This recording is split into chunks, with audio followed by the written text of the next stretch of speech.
सत्यार्थ प्रकाश की इस कक्षा में आप सभी का स्वागत है। सत्यार्थ प्रकाश जो है हम लोग भूमिका से ही प्रारंभ कर रहे हैं।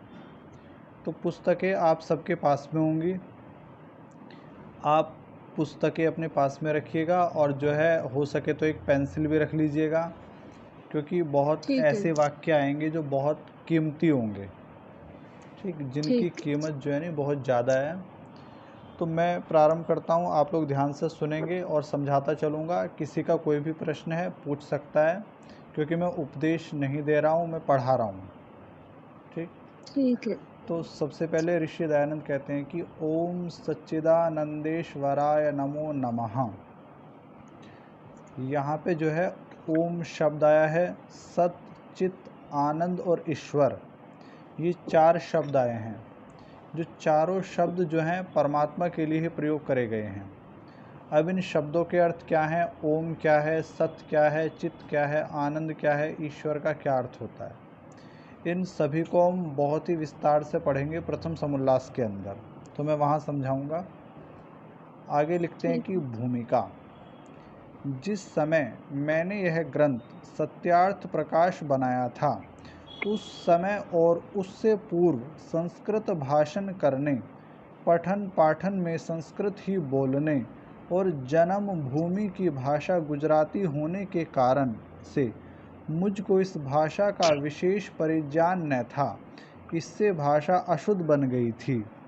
अब भाषा बोलने और लिखने का अभ्यास हो गया है, इसलिए इस ग्रंथ को भाषा व्याकरणानुसार शुद्ध करके दूसरी बार छपवाया है। अब यहाँ एक दो बातें ध्यान रखिएगा। पहली बात तो ध्यान ये रखनी है कि स्वामी दयानंद की जो जन्म की भाषा है वो गुजराती है, ठीक, और उनका जो अध्ययन है वो संस्कृत भाषा के अंदर है। फिर भी स्वामी दयानंद ने जो है हिंदी भाषा को चुना सत्यार्थ प्रकाश के लिए, जिसका मुख्य कारण यही है कि स्वामी दयानंद जी को ऐसा लगता था कि हिंदी ही एक ऐसी भाषा है जो सबको जोड़ सकती है। यही कारण था कि उन्होंने जो है हिंदी को जो है ज़्यादा महत्व दिया। और दूसरा, जो सत्यार्थ प्रकाश आपके हाथ में इस समय है, ये सत्यार्थ प्रकाश का दूसरा संस्करण है। दूसरे संस्करण का मतलब कि सत्यार्थ प्रकाश को एक बार पहले भी छपवाया गया था। अब आपके मन में एक प्रश्न आएगा कि जब सत्यार्थ प्रकाश को एक बार छपवा दिया गया था, फिर दोबारा क्यों छपवाया गया? तो एक तो कारण स्वामी दयानंद बताते हैं कि देखो, उस समय जो है भाषा का बहुत अधिक ज्ञान नहीं था हिंदी का, क्योंकि जन्म की जी। भाषा गुजराती थी और वैसे संस्कृत के अंदर सारी चीज़ें थी, तो भाषा को सुधारा गया है। और दूसरा कारण ये भी था कि जब सत्यार्थ प्रकाश पहली बार छपा तो उसके अंदर केवल 12 समुल्लास थे। बाद का 13वां समुल्लास जो ईसाई मत के ऊपर है, 14वां समुल्लास और जो स्व मंतव्य प्रकाश है, वो तीनों चीज़ें छपी ही नहीं थी। और तीसरा कारण ये था कि जब सत्यार्थ प्रकाश को छपवाया गया तो स्वामी जी के पास में कुछ ऐसे व्यक्ति थे जो लिखने का कार्य करते थे। उन्होंने सत्यार्थ प्रकाश के अंदर बहुत अधिक मिलावट करी, और यहाँ तक मिलावट करी कि उन्होंने ये तक लिख दिया कि भाई जब श्राद्ध आदि होते हैं तो उसमें जो है आप लोग जो है बकरे आदि की बलि दें। जबकि आपको पता है कि स्वामी दयानंद तो श्राद्ध आदि कोई ही नहीं मानते, जिसको पौराणिक लोग मानते हैं। तो बहुत अधिक मिलावट करी गई। तो इन 2-3 कारणों के कारण जो है सत्यार्थ प्रकाश को दूसरी बार छपवाना पड़ा, और पहली बार का जो सत्यार्थ प्रकाश था उसको बिल्कुल ही खारिज कर दिया गया। ये कह दिया गया कि ये ग्रंथ जो है अब मान्य नहीं है। जिस तरीके से अब अच्छा। कुछ समय बाद आपके 2000 के नोट हो जाएंगे, अमान्य हो जाएंगे ना। अच्छा। तो जी। सत्यार्थ प्रकाश जो प्रथम संस्करण था उसको बिल्कुल ही खारिज कर दिया गया, क्योंकि उसके अंदर बहुत अधिक मिलावट कर दी गई थी। और वर्तमान में सत्यार्थ प्रकाश का द्वितीय संस्करण आपके पास में है। आगे देखिएगा। कहीं कहीं शब्द वाक्य रचना का भेद हुआ है, सो करना उचित था, क्योंकि इसके भेद किए बिना भाषा की परिपाटी सुधरनी कठिन थी। परंतु अर्थ का भेद नहीं किया गया, प्रत्युत विशेष तो लिखा गया है। हाँ, जो प्रथम छपने में कहीं कहीं भूल रही थी वह निकाल शोधकर ठीक ठीक कर दी गई है। कहने का अर्थ क्या है कि जो द्वितीय संस्करण आपके पास में ये बढ़िया है, इसके अंदर कोई कमी नहीं है। ठीक। ठीक, कई बार हम लोग कहते हैं नहीं ओल्ड इज़ गोल्ड, कि जो पुराना होता है वो ज़्यादा अच्छा होता है, लेकिन ऋषि दयानंद कह रहे हैं कि नहीं, जो ये नया है ना ये सच में बहुत बढ़िया है। आगे लिखते हैं कि यह ग्रंथ 14 समुल्लास अर्थात 14 विभागों में रचा गया है। तो बहुत से मेरे से प्रश्न पूछते हैं कि समुल्लास का अर्थ क्या है। तो समुल्लास शब्द के दो अर्थ हैं। एक तो समुल्लास शब्द का अर्थ होता है उल्लास, उत्साह, खुशी, प्रसन्नता, और दूसरा समुल्लास शब्द का अर्थ होता है विभाग। अब ये ऋषियों की शैली है। ऋषि जब भी कोई पुस्तक लिखते हैं ना तो उसको भागों में बांट देते हैं अलग अलग, और उन भागों के वो नाम रखते हैं। जैसे कि जब आप कठोपनिषद पढ़ते हो तो कठोपनिषद के अंदर वल्लियाँ हैं, यानी उसके 6 अध्याय हैं और 6 अध्याय को वल्ली नाम दिया गया है। प्रथम वल्ली, द्वितीय वल्ली, तृतीय वल्ली, इस तरीके से। ठीक, जब आप महाभारत को पढ़ते हो तो वहाँ क्या है, पर्व नाम दिया गया है, सभा पर्व, उद्योग पर्व। जब आप रामायण को पढ़ते हो तो वहाँ क्या कहा गया है, कांड कहा गया है, लंका कांड, सुंदर कांड, इस तरीके के अयोध्या कांड, इस तरीके से उसका मतलब विभाग करा गया है। ठीक, कहीं पे अध्यायों के रूप में विभाग करा गया है। तो स्वामी दयानंद ने जो है अपनी पुस्तकों को 14 अध्याय के अंदर बांटा गया है, और उन अध्यायों का नाम रखा है समुल्लास अर्थात विभाग। और यदि दूसरा अर्थ भी देखें तो सत्यार्थ प्रकाश का प्रत्येक समुल्लास ऐसा है जिसको पढ़ के बहुत खुशी होती है, एक अलग ही उत्साह आता है। जिस ग्रंथ के अंदर लगभग 300 से 350 ग्रंथों के प्रमाण हैं, जिसको पढ़ने से आपको 300 से 350 ग्रंथों का परिचय हो जाता है, क्या ऐसे ग्रंथ को पढ़ने से आपके अंदर उत्साह नहीं आएगा? ये आता है इतना जी। गजब का ग्रंथ है, बहुत गजब का ग्रंथ है। अब आप पढ़ना शुरू कर रहे हैं तो आपको महसूस भी हो जाएगा। तो सत्यार्थ प्रकाश जी। के अंदर 14 समुल्लास हैं, आप सभी जानते हैं इस चीज़ को। इसमें प्रथम 10 समुल्लास पूर्वार्ध और 4 उत्तरार्ध के हैं, यानी सत्यार्थ हाँ जी। प्रकाश को दो तरीके से बांट दिया। एक तो समुल्लास के हिसाब से देखो तो 14 समुल्लास हैं अर्थात 14 अध्याय हैं, और यदि आधे जी। आधे भाग के हिसाब से देखो तो एक पूर्वार्ध है और एक उत्तरार्ध है। पूर्वार्ध के अंदर 10 समुल्लास आते हैं और उत्तरार्ध के अंदर जो है 4 समुल्लास आते हैं। परंतु ठीक। अन्य के 2 समुल्लास और पश्चात स्व सिद्धांत किसी कारण से प्रथम नहीं छप सके थे, अब वे भी छपवा दिए हैं।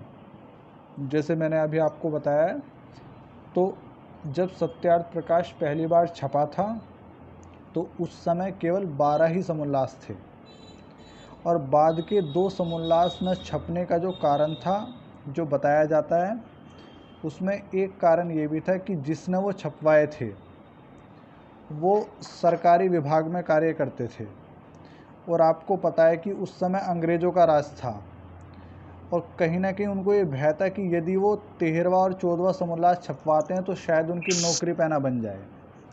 तो इस कारण से स्वामी जी ने लिखे तो 14 ही समुल्लास थे, मगर उन्होंने छपवाए 12 समुल्लास।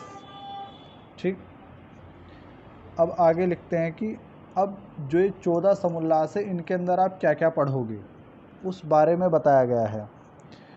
तो प्रथम समुल्लास में ईश्वर के ओंकार आदि नामों की व्याख्या, यानी पहले समुल्लास में हम पढ़ेंगे परमात्मा के नामों के बारे में। देखो, सबसे अधिक झगड़ा तो परमात्मा के ऊपर ही है और परमात्मा के नामों के ऊपर ही है। तो स्वामी दयानंद ने पहले क्या किया कि भाई ये जो नामों का जो चक्कर है, जिसके कारण परमात्मा के ऊपर सबसे अधिक झगड़ा करा जा रहा है, कि पहले उसको ही ख़त्म करा जाए। तो पहले समुल्लास का विषय है परमात्मा के नाम। दूसरे समुल्लास का विषय है संतानों की शिक्षा, यानी संतानों की शिक्षा किस प्रकार की हो, किस प्रकार संतानों को पढ़ना चाहिए या माता पिता को पढ़ाना चाहिए उनको, उसका वर्णन दूसरे समुल्लास में करा गया है। तीसरे समुल्लास में ब्रह्मचर्य, पठन पाठन व्यवस्था, सत्य असत्य ग्रंथों के नाम और पढ़ने की रीति। तीसरे में क्या बताया है कि भाई पढ़ना किस तरीके से है, कौन कौन से ग्रंथ पढ़ने हैं, कौन से ग्रंथ नहीं पढ़ने हैं, ब्रह्मचर्य आदि क्या है, यज्ञ आदि क्या है। जब मैं आपको पढ़ाऊँगा आपको सारी चीज़ें समझ में आ जाएंगी। ठीक। चौथे समुल्लास का विषय है विवाह और गृहस्थ आश्रम का व्यवहार, कि भाई विवाह करते समय क्या क्या चीज़ें ध्यान रखनी चाहिए, और दूसरा एक गृहस्थ जीवन कैसे जिया जाए। क्योंकि ऋषि दयानंद और अन्य ऋषियों का ये मानना है कि जिस प्रकार जितनी भी नदियां हैं, सारी नदियां जो हैं घूमती फिरती समुद्र के अंदर मिल जाती हैं, उसी प्रकार जो ये तीनों आश्रम हैं, ब्रह्मचर्य है, वानप्रस्थ है और सन्यास है, ये भी एक गृहस्थ के ही आश्रित हैं। तो गृहस्थ आश्रम को जो है एक बड़ा आश्रम कहा गया है। तो जब बड़ा आश्रम है तो उसका व्यवहार किस तरीके से होना चाहिए, किस तरीके से जो है एक पति पत्नी आपस में व्यवहार करें, तो उसके बारे में बताया गया है। पांचवा समुल्लास है वानप्रस्थ और सन्यास के ऊपर। छठा समुल्लास है राजधर्म के ऊपर, कि राज्य को कैसे चलाना है, कैसी व्यवस्था होनी चाहिए, वो सारी चीज़ें जो है छठे समुल्लास के अंदर लिखी गई हैं। सातवां समुल्लास है परमात्मा के ऊपर और वेद विषय के ऊपर लिखा है। यानी सप्तम समुल्लास में वेदेश्वर विषय है, यानी परमात्मा के ऊपर बताया है और वेद के ऊपर बताया है कि परमात्मा कैसा है, क्या करता है, वो सारी चीज़ें, और वेद क्या है उसके बारे में। अष्टम समुल्लास में जगत की उत्पत्ति, स्थिति और प्रलय, यानी संसार कैसे बना, किस तरीके से बना। और आपको मैं एक बात बताता हूँ, हमारे जितने भी वैज्ञानिक हैं वो संसार के संबंध में जो है बहुत अधिक खोजें कर रहे हैं कि ये संसार आखिर बना कैसे है।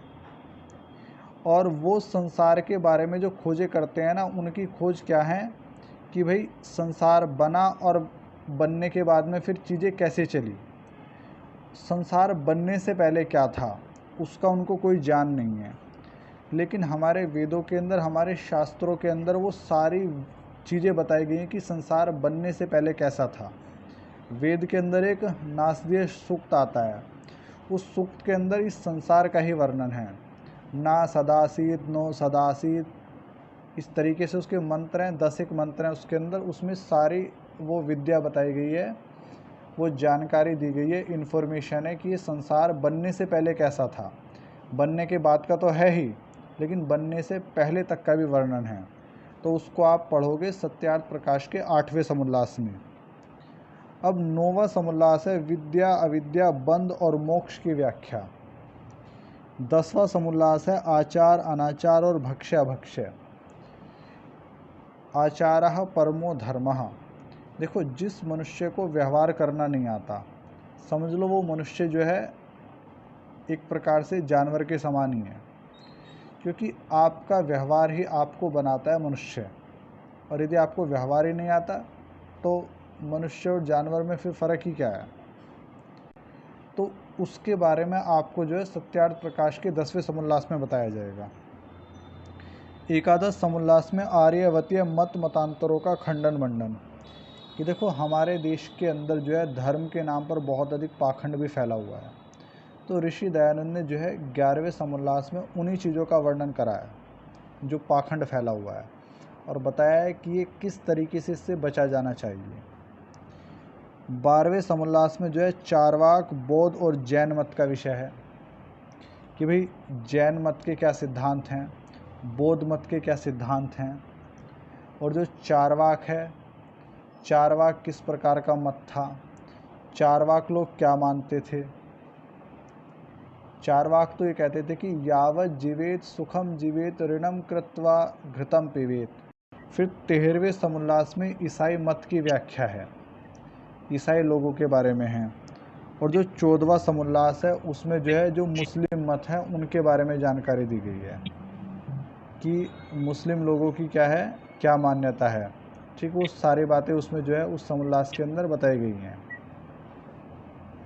तो इस तरीके से जो है सत्यार्थ प्रकाश के अंदर कितने समुल्लास हो गए? 14 समुल्लास। 14 और 14 समुल्लासों के जो है अलग अलग विषय हैं। यानी ये ऋषि दयानंद का बनाया हुआ एक ऐसा ग्रंथ है कि जिसमें हर मनुष्य के लिए कुछ ना कुछ है। आप ये नहीं कह सकते कि मेरे लिए कुछ नहीं है। ठीक, चाहे कोई महिला हो, चाहे कोई पुरुष हो, चाहे कोई गृहस्थ हो, चाहे कोई बच्चा हो, वानप्रस्थी हो, सन्यासी हो, ब्रह्मचारी हो, नौकरी करने वाला हो, कोई राजा हो, कोई विद्वान हो, कोई व्यापारी हो, यानी कोई भी ऐसा मनुष्य नहीं है जिसको ऋषि दयानंद ने वंचित रखा हो अपने आशीर्वाद से। तो इस सत्यार्थ प्रकाश क्या है? ऋषि दयानंद के द्वारा दिया हुआ हम सब के लिए क्या है? एक बहुत ही अनमोल उपहार है जिसमें सबके लिए कुछ ना कुछ है। ठीक, तो हम सभी जो है आज हमने भूमिका प्रारंभ करी है और हम उसको आगे बढ़ा रहे हैं और धीरे धीरे आप ये सब जान जाएंगे। आगे लिखते हैं कि और 14 समुल्लासों के अंत में आर्यों के सनातन वेद विहित मत की विशेषतः व्याख्या लिखी है जिसको मैं भी यथावत मानता हूँ। यानी जो 14वां समुल्लास है उसके बाद में ऋषि दयानंद ने जो लिखा है ना, वो ऐसी बातें हैं जिनको ऋषि दयानंद भी मानते हैं, यानी जो वेद के अनुकूल हैं। उसको भी हम लोग पढ़ेंगे, बहुत मज़ा आएगा उसको पढ़ने में भी। आगे अब थोड़ा सा आगे हम लोग चर्चा करते हैं कि सत्यार्थ प्रकाश को यदि बनाया गया या रचना करी गई तो रचना करी क्यों गई? भाई देखो, इस संसार में कोई भी कार्य निष्प्रयोजन तो होता नहीं है। हर कार्य के पीछे कोई ना कोई कारण जरूर होता है। तो सत्यार्थ प्रकाश को बनाने की ज़रूरत क्या पड़ी? क्योंकि पुस्तकें तो और भी बहुत सारी थी, पुस्तकें तो इससे पहले भी बहुत सारी थी। गीता है और मनुस्मृति है, उपनिषद हैं। तो सत्यार्थ प्रकाश ही क्यों बनाया गया? आखिर सत्यार्थ प्रकाश की क्या ज़रूरत पड़ी? ठीक है, सत्यार्थ प्रकाश के बनाने का कारण क्या है ये आपको ध्यान रखना है। मैं पूछूंगा आपसे कल जब आप जुड़ोगे ना, तो मैं ये प्रश्न पूछूंगा आपसे। तो ऋषि लिखते हैं कि मेरा इस ग्रंथ के बनाने का मुख्य प्रयोजन, पेंसिल से नोट कर लेंगे, मेरा इस ग्रंथ के बनाने का मुख्य प्रयोजन सत्य अर्थ का प्रकाश करना है। अर्थात जो सत्य है उसको सत्य और जो मिथ्या है उसको मिथ्या ही प्रतिपादन करना सत्य अर्थ का प्रकाश समझा है।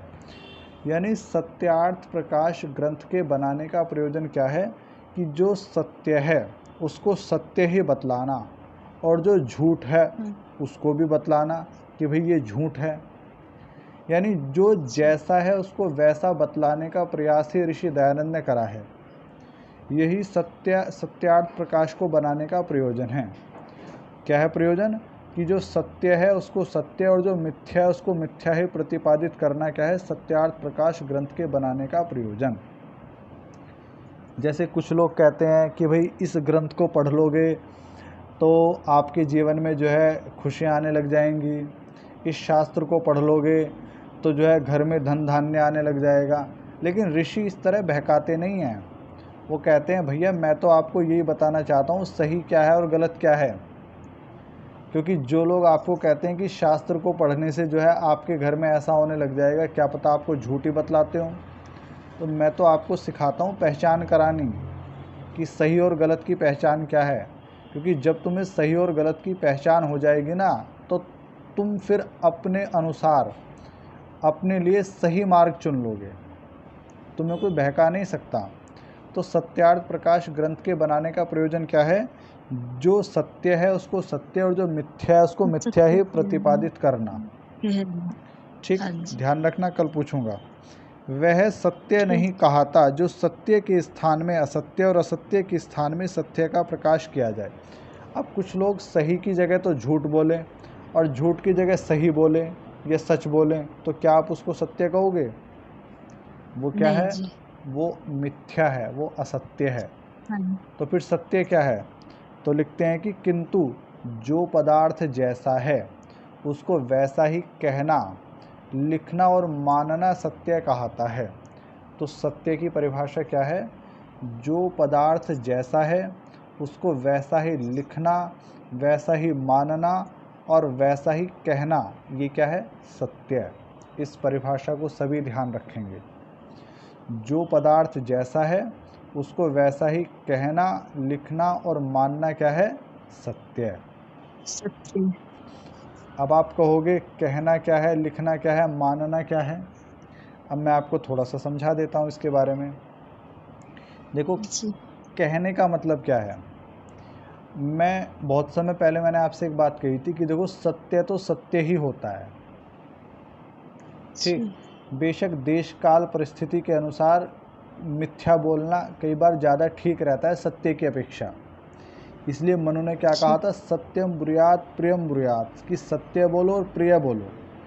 ऐसा सत्य भी नहीं बोलना जो कड़वा है और ऐसा झूठ भी नहीं बोलना जो मीठा है। इसलिए हमेशा सत्य बोलो, लेकिन वो ऐसा हो जो प्रिय हो, ठीक है, सबको अच्छा लगने वाला हो। तो ऋषि लिखते हैं कि जो पदार्थ जैसा है उसको वैसा कहना, ये क्या है? सत्य है। अब एक महाशय जी घर के अंदर बैठे हुए थे, बाहर से कोई व्यक्ति आया, गेट खटखटाया। अंदर बैठे हुए महाशय जी को पता चल गया कि भाई ये व्यक्ति है। उसने अपने बेटे से कहा कि भाई जाओ बाहर, बेटा छोटा था, और ये कहना कि अंकल पापा घर पे नहीं है।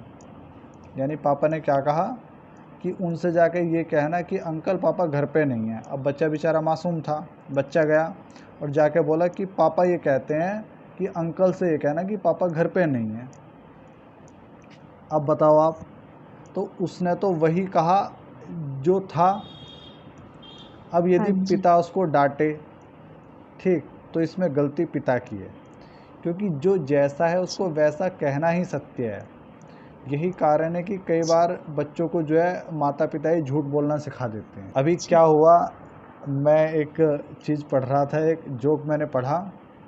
तो एक बच्चा था, बच्चा अपनी दादी के पास में गया और दादी से बोला कि दादी, क्या आप टैं बोल सकती हो? दादी ने कहा, अरे तू मुझसे क्यों टैं क्यों बुलवा रहा है? तो बच्चे ने कहा कि वो मम्मी कह रही थी कि जब तक बुढ़िया टैं ना बोल लेंगे नहीं, तब तक हमें संपत्ति नहीं मिलेगी। तो बच्चे को क्या पता कि टैं बोलना क्या है, समझे? तो बच्चे तो जैसा सुनते हैं वैसा जी। बोल देते हैं। तो जो जैसा है उसको वैसा कहने ही क्या है? सत्य है, ठीक। और जो जैसा है यदि आप उसको अलग तरीके से कहते हो तो देखो वो झूठ है। ये तो क्या हो गया, जो जी। जैसा है उसको वैसा कहना। आगे क्या है? जो जैसा है उसको वैसा लिखना। तो मैं एक उदाहरण आप सबको देता हूँ कि जब हम लोग किसी स्कूल के अंदर पढ़ते हैं, कॉलेज के अंदर पढ़ते हैं, तो उस समय जो है जब किसी दूसरे कॉलेज के अंदर जाया जाता है तो चरित्र प्रमाण पत्र बनवाया जाता है। अब चरित्र प्रमाण पत्र के अंदर चाहे विद्यार्थी कितना ही निकम्मा हो, लेकिन वो स्कूल वाले, कॉलेज वाले जो है नहीं, 200-250 रुपये ले लेते हैं और लिख देते हैं कि बहुत बढ़िया चरित्र है। तो जो जैसा है उसको वैसा लिखना क्या है? सत्य है। अब जो गलत है और वो उसके प्रमाण पत्र पर लिख रहे हैं कि ये सही है, क्या वो सत्य कहलाएगा? बोलो, नहीं जी। क्या वो सत्य कहलाएगा? तो नहीं जी। जो जैसा है उसको नहीं वैसा जी। लिखना ही सत्य कहलाता है। ये नहीं कि है कुछ और आप लिख कुछ रहे हो, ठीक। जैसे कि हमारे देश के अंदर दवाइयाँ 100 रुपये की होती हैं और लिखते कितने हैं? 500 रुपये। क्या आपको लगता है वो सत्य है? वो कितना बड़ा झूठ है, कितना बड़ा धोखा है, कितना बड़ा छल है हाँ वो, जी। ठीक। आप अपने चारों तरफ देखोगे ना तो आपको समझ में आ जाएगा क्या सत्य है और क्या असत्य है, ठीक। तो ऋषि कहते हैं कि जो जैसा है उसको वैसा कहना, जो जैसा है उसको वैसा लिखना, और अंत में कहते हैं जो जैसा है उसको वैसा मानना ही क्या है? सत्य है। यानी जड़ को जड़ मानना और चेतन को चेतन मानना। जो जड़ है उसके साथ हाँ। वैसा व्यवहार करना और जो चेतन है उसके साथ वैसा व्यवहार करना, यही क्या कहलाता है? सत्य कहलाता है। सत्य। समझी? आपको समझ में आया? हाँ जी। हाँ जी। रैदास के संबंध में जो है एक कहानी जो है लोगों ने बनाई। कहानी क्या बनाई कि रैदास जो थे, इस जन्म से पहले उनका पहले भी जन्म हुआ था और पिछले जन्म में जो थे वो एक ब्राह्मण थे। देखो, कहानी रचने वालों की भी कितनी गजब की बात है कि वो पिछले जन्म के अंदर ब्राह्मण थे। अब हुआ क्या, उनके गुरु रामानंद थे उस समय भी। अब एक बार क्या हुआ जब ब्रह्मचारी रैदास जो है वो भिक्षा मांग के लाए और भिक्षा उन्होंने जो है रामानंद जी को दी, तो रामानंद जी ने पहले ठाकुर जी को भोग लगाया, तो ठाकुर जी ने जो है खाने से इनकार कर दिया। अब मैं आप सबसे एक बात पूछता हूँ कि इतनी सारी मंदिरों के अंदर मूर्तियाँ हैं, देखो विचार करने वाली बात है, क्या वो मूर्तियाँ खाती हैं? बेशक नहीं जी। आप उनको चढ़ाते हो लेकिन वो खाती नहीं। और तो और तुम लोग तो हाँ इतने जी। जिद्दी हो, उनके मुंह में और ठूस देते हो ताकि वो कुछ तो चिपका रह ही जाए। ऐसा करते हैं ना लोग बाग जो हाँ मंदिर में जी। जाते हैं, जबरदस्ती ठूस जी। देते हैं। हाँ जी, तो हम अभी करे आज ही।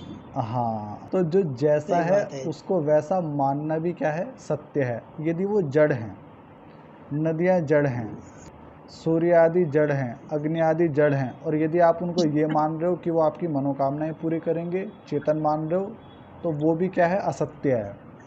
तो ऋषि दयानंद की परिभाषा है कि जो जैसा है उसको वैसा ही मानना, उसको वैसा ही लिखना और वैसा ही कहना, ये कहलाता है सत्य।